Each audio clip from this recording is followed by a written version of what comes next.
CBI ने Hathras case को अपने हाथों में ले लिया है, लेकिन ये केस अब इतना उलझ चुका है कि सीबीआई के लिए इसे सुलझाना आसान नहीं होगा। सीबीआई के सामने कई सवालों को सुलझाने की चुनौती होगी।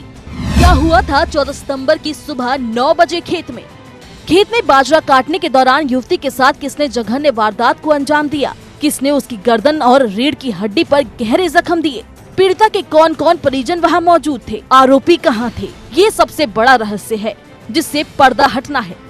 किसके परिजन सच बोल रहे हैं?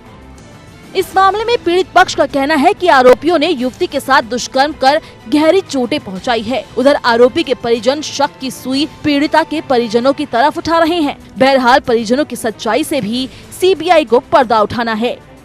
घटना वाले दिन आरोपियों की लोकेशन कहां पर थी, ये सबसे अहम है। पीड़िता के परिजनों ने 4 लोगों पर आरोप लगाए हैं, जबकि उनके परिजन कह रहे हैं कि ये घटना स्थल पर थे ही नहीं। यहाँ ये पता लगाना जरूरी है कि उस समय चारों लोगों की लोकेशन कहाँ थी। इसके साथ ही पीड़िता के भाई और परिजनों की भी लोकेशन पता लगाने की मांग आरोपी के परिजन कर रहे हैं। पीड़िता के भाई और आरोपी की सीडीआर का क्या है सच? कुछ दिन पहले लीक सीडीआर में पीड़िता के भाई और मुख्य आरोपी के बीच 5 महीने में 104 बार फोन पर बात हुई थी, जबकि भाई कह रहा है कि उसकी कोई बात नहीं होती थी। इस रहस्य से पर्दा उठेगा तो बहुत से सवालों के जवाब अपने आप ही मिल जाएंगे। आखिर 14 से 22 सितंबर तक लड़की ने रेप की बात क्यों नहीं बताई?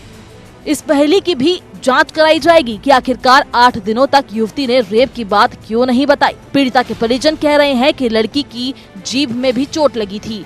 आरोपी के परिजन कह रहे हैं कि लड़की पहले दिन से बोल रही थी। इसके अलावा सीबीआई इस पर भी पड़ताल करेगी कि क्या पीड़िता और आरोपी के परिवारों के बीच कोई रंजिश चल रही थी और इस कांड की आड़ लेकर क्या वास्तव में पूरे इलाके को दंगे की आग में झोंकना था।